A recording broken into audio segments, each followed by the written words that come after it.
Imagine waking up to find a message of hate spray painted on your own fence. But here's the twist. The message isn't just ugly. It's aimed at the wrong people. A white neighbor, full of prejudice, paints "Go Home" on the fence of a black family, believing they're intruders in the neighborhood. What he doesn't know? The family already owns the property. This isn't just a story about a hateful act. It's about how ignorance and racism can twist reality, and how the family's response will change everything. But how will they handle this? Will they confront the neighbor? And what happens when he realizes his mistake? Stay tuned as we dive into a story of mistaken identity, property ownership, and the ugly side of racial tension that reveals an unexpected twist. The next chapter is about to unfold. The family had moved into the neighborhood 2 years ago, hoping to find a peaceful place to settle. They were excited to finally own their home, a dream that had taken years of hard work to achieve. But from the moment they moved in, something didn't sit right. The stairs, the whispered conversations in the yard, and the occasional cold shoulder from neighbors, it all hinted at something more. Still, they tried to ignore it. After all, they had a right to be there just as much as anyone else. But this was different. The paint on the fence was too bold, too aggressive. It wasn't just a message, it was an attempt to erase their presence. The family's young children were the first to see it, their innocent faces confused and scared. What kind of world were they growing up in? The tension in the air was thick, and it was clear this wouldn't be easily forgotten. As the family stood there, staring at the ugly words on their fence, a sense of disbelief hung in the air. The neighborhood had always seemed so quiet, so suburban, like a place where families could grow in peace. But now that illusion shattered with every angry stroke of the spray paint. The father, Marcus, stepped forward, his mind racing. Should he confront the neighbor directly? Part of him wanted to, but another part of him feared the confrontation would only escalate things. He'd seen what could happen when emotions ran high.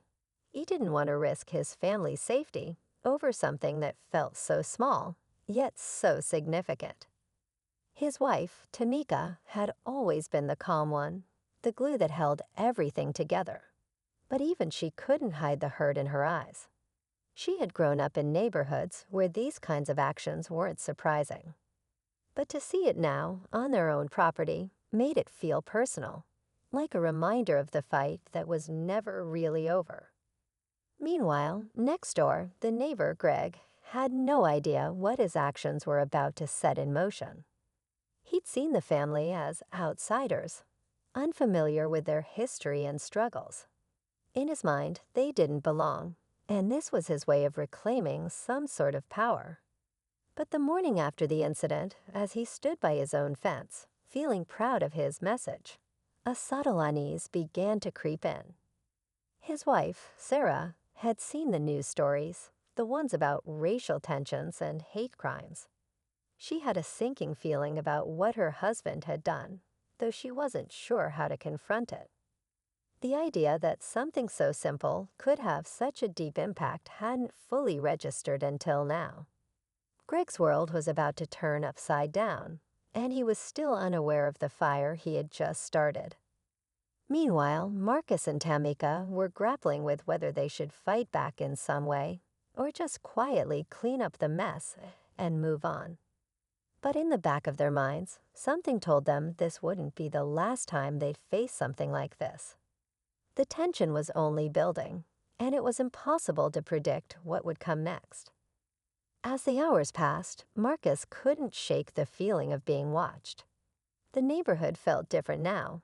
Every car that passed, every neighbor who glanced their way, made him wonder if they knew what had happened, or if they were all just waiting for something to explode.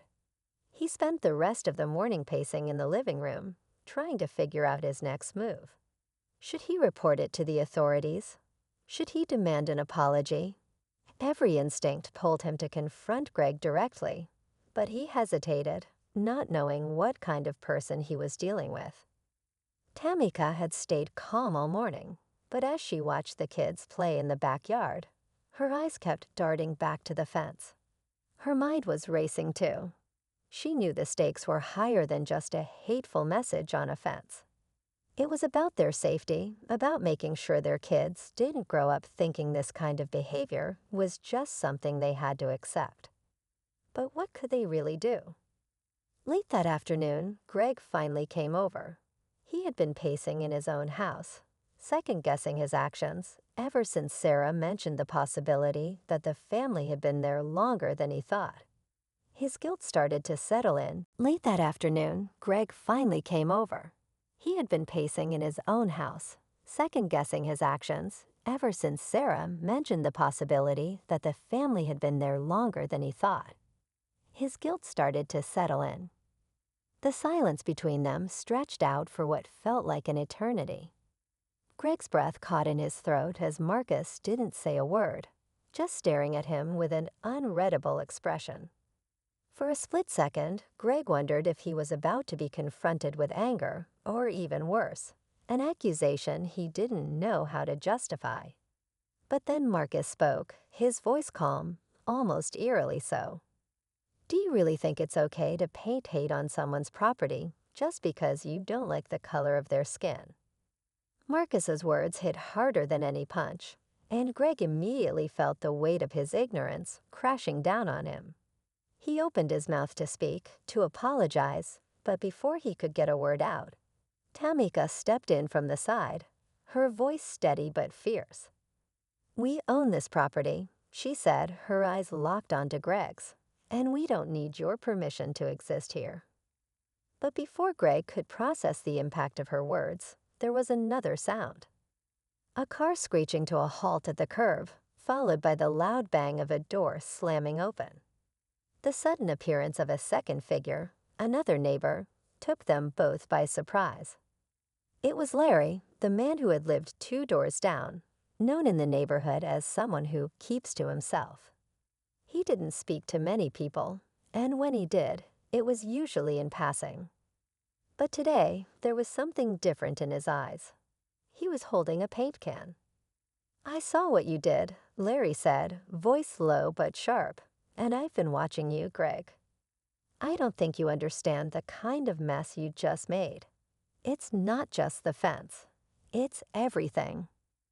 Marcus and Tamika exchanged a glance, trying to process what was unfolding. Greg turned to Larry, a flicker of panic in his eyes. "What are you talking about?" he asked, his voice growing defensive. Larry took a step forward. "You think you're the only one who has a problem with them being here?"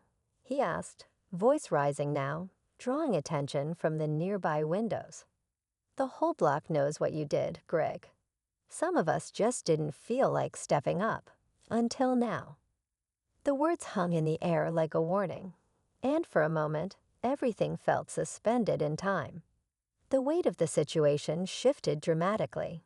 What had started as a personal confrontation now felt like a much larger, more dangerous issue, one that involved more people than just Greg and his prejudice. The realization hit Marcus and Tamika at the same time. This wasn't just about one ignorant neighbor anymore. It was about an entire community that had been quietly harboring hate, and now that it had been exposed, there was no going back. The stakes had just gone through the roof. What would happen next? Would the entire neighborhood stand up and finally say something? Would Greg double down on his mistake? And more chillingly, who else was involved in the silent conspiracy of hate that Larry had hinted at? The tension was unbearable, and the worst part was that no one knew just how deep it went. The air felt electric as the confrontation unfolded, with the tension between Greg, Marcus, Tamika, and Larry thickening by the second. Greg's face was flushed, his pride crumbling under the weight of his own mistakes, but there was still something calculating in his eyes. He wasn't ready to back down. "You think you're the only one who's ever felt like this neighborhood's changing?" He spat, his voice rising in a mix of frustration and fear. "I'm just trying to keep it from falling apart." Larry shook his head, stepping forward with a finality that silenced Greg. "You don't get it," Larry said, his voice steady. "This neighborhood changed the moment you decided that people like Marcus and Tamika didn't belong. But what's worse is that you've been too scared to confront that. We've all seen it happen, neighbors who think they're the only ones who matter." I wasn't going to say anything, but I can't stand back anymore. He turned to Marcus and Tamika. "This is your home. You have every right to be here." Marcus's heart raced as the words sunk in. The support wasn't just from Larry. It was from something deeper, an awakening that had sparked within the community, even if it hadn't been obvious at first. Neighbors began stepping out of their homes, some watching from behind curtains, others walking down their driveways. For the first time in weeks, the weight of isolation lifted. They weren't alone. Greg's face twisted, but he wasn't ready to admit defeat. "I don't need any of you telling me how to run my life," he shouted, but it was clear his voice was wavering. There was a flicker of doubt in his eyes as he looked around.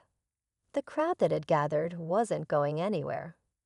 The support behind Marcus and Tamika was undeniable now, and Greg knew it.